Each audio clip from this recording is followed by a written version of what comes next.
noted for the record that commissioners are attending this meeting via a web meeting. Commissioner Patel is excused, but a quorum of commissioners is present for today's meeting. Today's meeting is being live streamed on the internet, and a link is posted on the Oregon Lottery website. Will the clerk please call the roll? Commissioner Ramirez. Here. Commissioner Wilcox. Here. Chair Sathoff.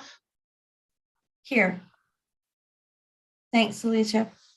Will the clerk also inform the commission of who else is in the meeting? Yes, we have Director Pack, Kathy Ortega, Kathy Stromberg, Chris Scarro, Matt Shelby, Mike Wells, Ty Calandrello, and Wendy Johnson from DOJ. Okay, thank you. Members of the public had the opportunity to provide written public comment to the commission for this meeting. A full copy of the written comments that were received were provided to the commissioners in advance of the meeting and will be posted on the commissioner meeting website. Will the clerk please share the public comments that were received for the record? We received the following comment from Voices of Problem Gambling Recovery. Chair Sathoff, Honorable Commissioners, and Director Pack. Voices of Problem Gambling Recovery has received feedback from some individuals that they experienced gambling-related harm operating your recently launched Big City 5's Diamond Jackpot video lottery terminal game. This motivated us to write the commission today and confirm that this game is consistent with your commitment to support end users in managing their play. We are concerned that this game does not default to visually displaying the actual wager being placed. We'd like to ask that every spin clearly show the amount of money bet. Displaying wagers only as credits requires doing mathematical formulas to determine the amount of currency wagered, can be confusing, and can interfere with players' ability to track their expenditures.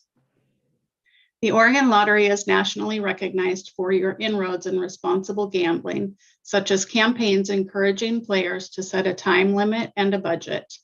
Your vendor training curriculum, where Director Pack states that informed players tend to make smarter choices, captures our request. We would like to ask that you please shift your focus from player responsibility to offering harm mitigating tools.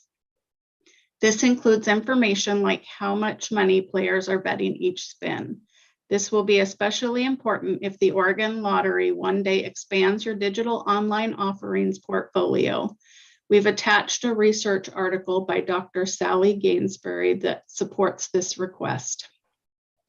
Another concern, the maximum per spin wager is 100% higher on the new game we mentioned.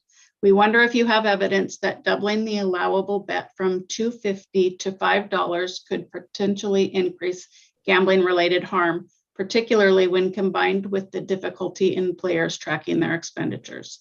We are also interested in if you have any cap on maximum allowable bets per spin, and if you have prevalence studies on how high-stakes machines correlate to increased gambling harm.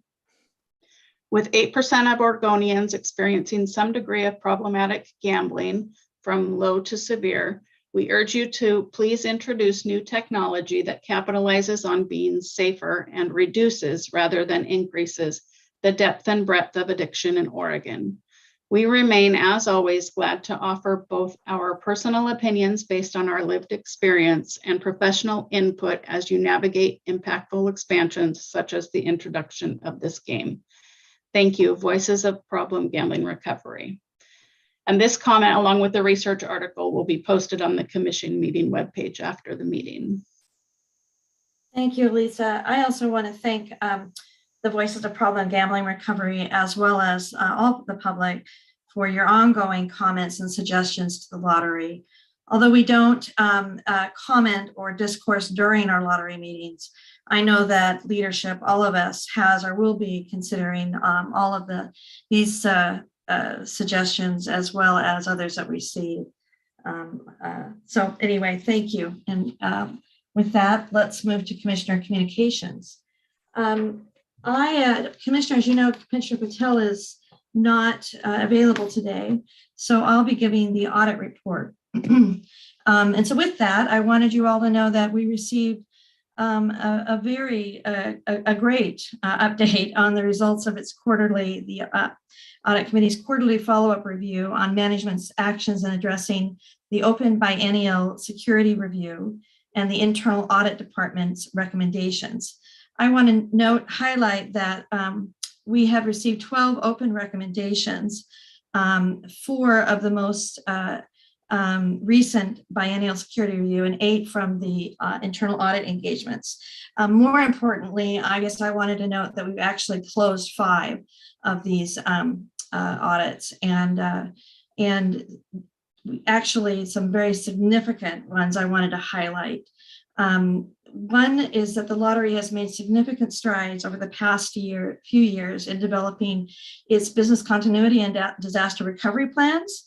And we've finally closed that audit. And I just want to point out how significant that is, given all of the issues we've all experienced in our personal and professional lives, as well as the lottery in the last few years. In addition, they have finalized the risk assessment that focused on training and education for responsible personnel, and prioritized this program by including it in the strategic planning process. So just a real commendation there, I think, for not only the audit team, but also the lottery as a whole. Those are very significant closures of audits. The other thing I wanted to note that I'm not sure we've received before, but it's important to point out that I'm sure you're aware that the internal audit group has ongoing performance targets that it reviews itself on annually. And we did a thorough review of the targets that they've set for themselves. And I am extremely happy to report to the Commission that our internal audit crew has met or exceeded all of its performance targets for calendar year 2021. And I think that's a testament to the entire organization, but particularly the audit team and their efforts. There's also there were 2 internal audit engagements I wanted to update the Commission on. The first is an engagement is the cyber risk assessment that's going to evaluate the cyber security controls and activities relative to the Center for Internet Security Critical Security Controls. This is really a high priority. These are high priority defensive actions that provide kind of a must do first look. And that engagement is actually almost complete. And so the Commission should be the Audit Committee will get a report out, and then we'll be reporting out to the Commission about any of those results that are important at that time. The second engagement is that we're working on, I think we may have mentioned this, or Malene may have mentioned it at our last meeting, that they're working on an audit with respect to new employee background check processes to determine whether opportunities exist to improve our efficiency and effectiveness of these processes in accordance with leading industry practices. I know that probably most of you in your professional lives know that the employee situation for hiring and retaining employees is been difficult for a lot of companies, my own in particular. And so I think it's also kind of a commendation to the lottery that they've decided they need to look at their own processes and see whether or not there's some improvement can be made so that we are hiring the talent we need and keeping the talent that we have.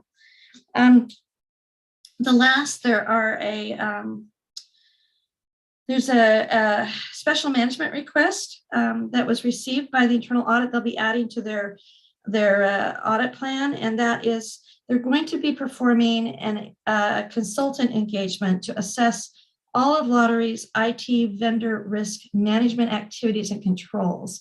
The best way I could explain that is that, as you all know, with our increasing push to modernize and to improve our IT systems, and particularly in the cyber risk arena, we are using more and more outside IT vendors.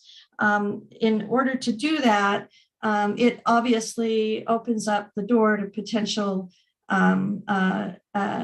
access. And what we're looking at is, do we have that controlled sufficiently? And I know that the lottery is working hard on all of their IT systems and upgrades and processes. And so I think this is particularly timely. It is an audit request that arose out of our cyber insurance coverage renewal. So at the same time, we're going to be looking at sort of a bottom up of our cyber risk insurance coverage and make sure that we're satisfied that we're getting the benefit of our premium dollars, which are continually going up. So I think that with that, that's all I had to report. If there are any questions about the audit report, if I can't answer them, I know that there'll be people on the call that can. And if there are no questions, we'll move to other communications.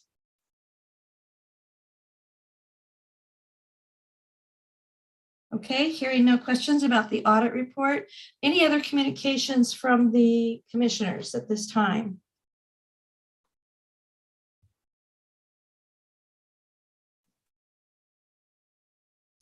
Okay, let's move to the director's report. Barry. Thank you, Chair Savoff. Commissioners, good morning. Starting with some lottery news, I'd like to start by recognizing the generosity of lottery staff who contributed over $9,000 to the 2022 State Employees Food Drive. For every dollar donated, food banks collect and distribute 3 meals. Based on that, the lottery's contribution represents 27,678 meals. So many thanks to all who contributed. After about 5 weeks, the 2022 legislative session adjourned on March 4th. State revenue, including lottery revenue, was well above previous projections. This means a kicker for taxpayers, as well as increased funding for various state initiatives and lotteries beneficiaries. 3 additional community infrastructure projects were also approved for financing with lottery bonds. Although several gambling policy bills were introduced, most did not pass and none directly impacting lottery. However, we expect some bills will be back next session. For example, we continue to see desire for a pause to take a closer look at gambling policy in Oregon. Some bills the legislature passed do affect lottery's operations as a state agency, and we are currently reviewing those to ensure compliance. And to answer the burning question, no, Oregonians can still not pump their own gas. Moving on to sales. Overall sales stayed strong this month with all 4 sales weeks coming in above the $30 million mark. Video lottery sales have been incredibly strong across this 2022 seasonal peak, particularly bolstered by the launch of the newest game, Big City 5's Diamond. Video lottery had its single greatest week over the first week in March with nearly $29 million in revenue. Year-to-date, video lottery has generated over $900 million. Scratch-Its this month performed well over current forecast. While Scratch-It sales remain under fiscal year 21 sales, it's largely because fiscal 21 saw a shift to Scratch-It play when video lottery was shut down. That and very high January 2021 Powerball and Mega Millions jackpots. Over the past month, Keno has largely performed above both fiscal 20 and 21 levels, even though there have been no sizable 8-spot Keno jackpots. It's business as usual this month for our 3 major jackpot games, Powerball, Mega Millions, and Oregon's game Megabucks, with no substantial jackpot rollups. Our St. Patrick's Day raffle sold out again this year, with the last ticket purchased late in the day on March 14th. Following the Super Bowl, Oregon's sports bettors have continued to wager primarily on basketball, ice hockey, soccer, and tennis. Since its mid-January launch, sports bettors on the DraftKings platform have wagered nearly $87 million, resulting in a gross gaming revenue of nearly $7.4 million. And a couple of winner stories for us today. Bobby Hauser of Redmond won $40 playing video lottery. Bear with me, there is more to this story. After buying 2 8-spot Keno tickets with his video lottery prize, he put 1 Keno ticket in his right hand and 1 in his left hand and asked the server to pick one, offering her the ticket she picked. She picked the one in Bobby's left hand. The right hand ticket was an $80,022.10 winner. Quote, if she'd picked that one, she would have won, said Bobby. It must have been karma for me. Bobby tipped her $200 after he checked his ticket. Bobby bought his winning ticket at Ashley's Cafe in Redmond and is planning to put some of his prize in savings and use a portion for a new truck. Mark Barney of Medford had a number of lottery tickets to scan on a recent trip to Fred Meyer. One ticket prompted a "See customer service" message. Mark did not know exactly what that meant. With the ticket still in hand, Mark went home and checked the lottery website to learn he had won $50,000 playing Win for Life. And like most winners, Mark was in disbelief that he actually won, so he contacted a friend and together they confirmed his win. Mark is planning to use his prize to pay off the windows in his house he had recently installed. That is my report for the month. I do have one other item to bring to the commission, and that is a request to approve an alternative compensation agreement with the Pit Stop Sports Bar and Barbecue Grill. You have a memo in your materials, and as you will recall, when Lottery adopted the new contract for lottery product retailers, we moved from a graduated compensation commission schedule to a flat 8%. That had a significant impact on our highest volume retailer, and you approved an alternative compensation agreement whereby if a retailer hit the 2.5 million mark in an annual sales year, commissions would go up to 10%. We provided that alternative compensation agreement to two retailers that worked with thelotter.com in international sales. We have another retailer now who has hit that 2.5 million point, the Pit Stop Sports Bar and Barbecue Grill. They have requested this agreement and I am recommending approval. Thank you, Barry. I just, for the record, I would note that this is certainly not anything we assume something like this would happen going forward when we adopted this rule, and I'm encouraged that the new structure looks like it may be working well for all participants. So, are there questions or comments from the commission before I entertain a motion?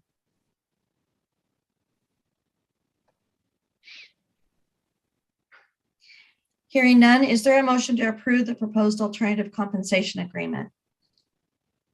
I move that the Oregon State Lottery Commission approve the alternative compensation agreement for the Pit Stop Sports Bar and Barbecue Grill as outlined in the memo and presented today.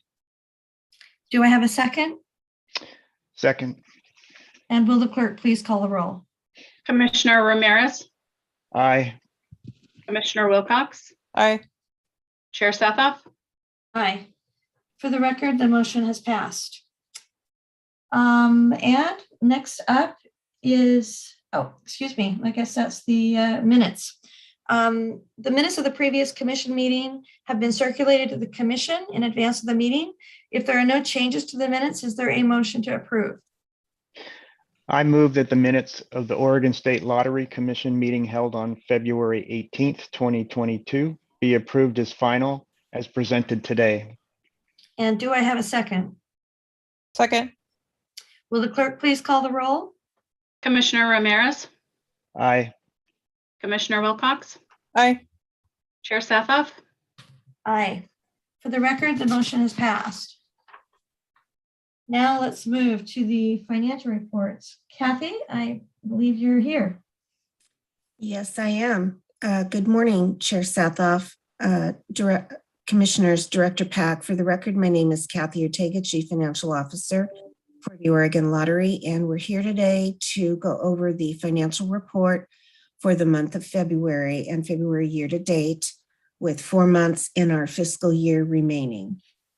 Moving to the operating statement for the month, we have net revenue of $106.5 million on a budget of $99.5, a nice $7 million favorable to budget. Commissions are a negative variance, as we frequently see when we do have strong revenue.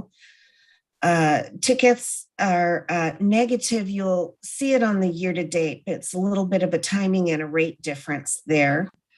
Salaries, benefits, and wages are negative because we are accruing a large amount of money each month to get us to what I had assessed as what I believe our number will be at the end of the year, which is for the PERS entry, which is 16 million. So there's some catch up in there. Net profit of 70.6 million on a budget of 62.3, 8.4, $8.5 million favorable to budget. And Okay, on the salaries, wages, and benefits, will we be seeing something similar monthly, you think, or year to the increase? when we adjust the budget for the quarterly adjustment, I'm going to true that up. Okay, thanks. That's what I was wondering. Go ahead.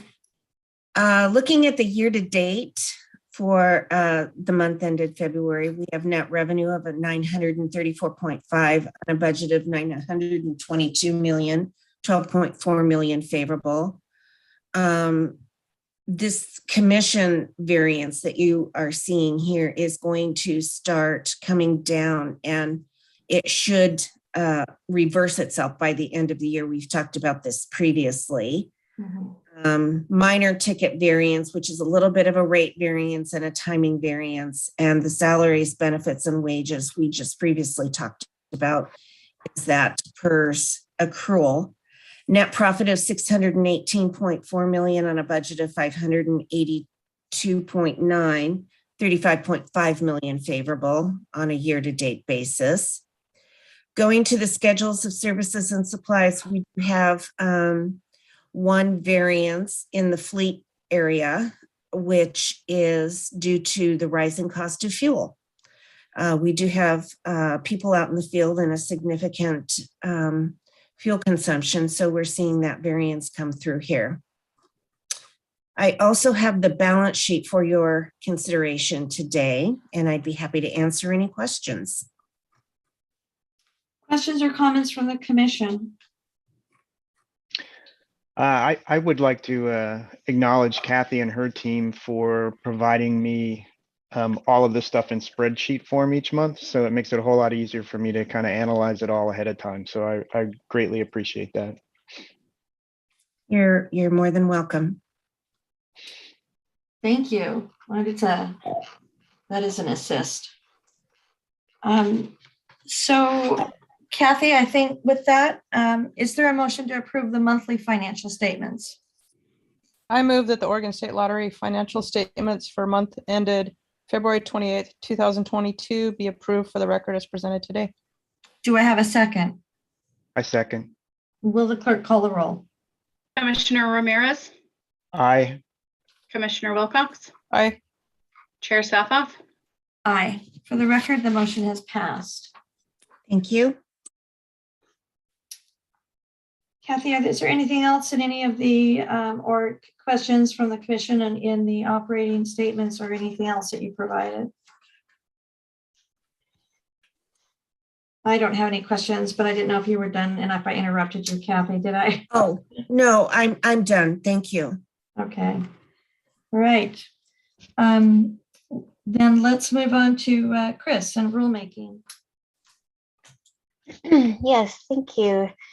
Chair Sathoff, Commissioners, Director Pat, good morning. For the record, my name is Chris Scaro, Rules and Policy Analyst for the Lottery.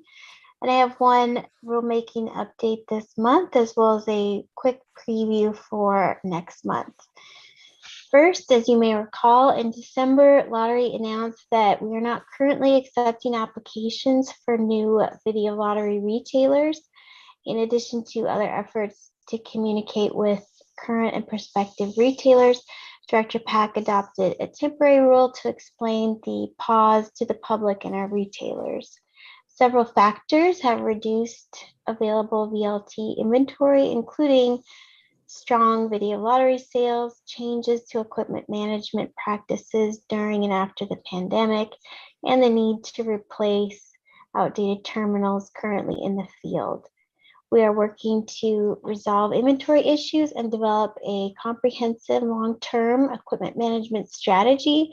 And while that work continues, we do recommend keeping the rule in place. So I would start the rulemaking process and report back to you on that in May. In the meantime, the draft notice in the meeting materials for you and our audience. And then just briefly before I wrap up, a quick preview for next month. We are moving into the permanent rulemaking process for our sports betting rules. We adopted temporary rules in December to allow us to finalize the new contract with DraftKings and move the game.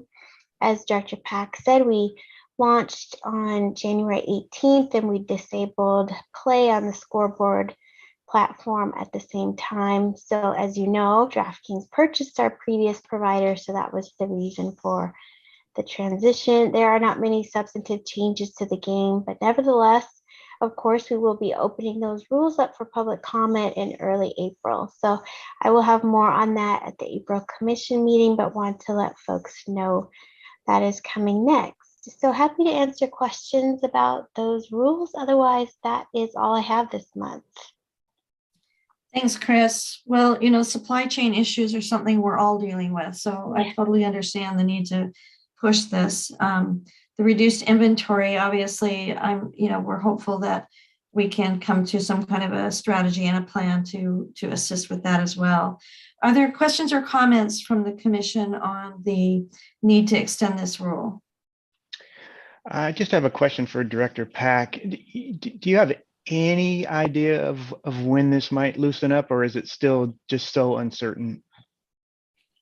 Sure, Commissioner Ramirez, thanks for the question. I think that there are some, there are probably three factors that contribute to this issue that need to be resolved in order for us to loosen up the current pause. One is the supply chain itself, and that is going to correct itself as the market continues to rebound.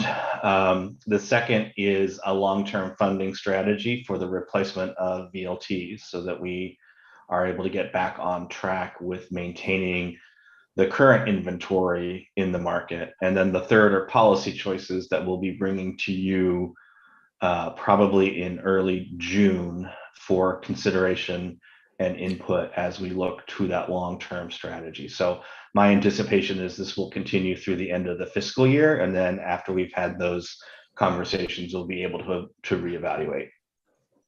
Okay, thank you. My own view on that is that we really do need to come to the long-term equipment management and replacement strategy. I don't see any significant dire immediate effects, but if we don't get there, I do think over time that it's going to erode the revenues for the lottery. So it's just my personal view, by the way. With that, I guess I don't think you're asking for any approvals here. So appreciate the update, and we will look forward to the June meeting where you can help us understand better how we manage this risk going forward. Thank you.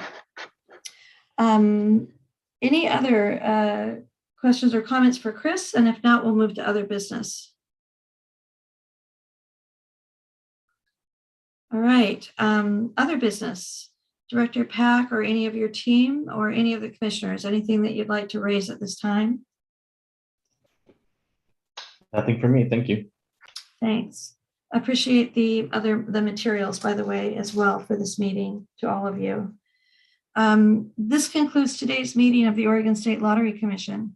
The next meeting is scheduled on Friday, April 29. And I want to thank you all for attending today's meeting. With that, the meeting is adjourned.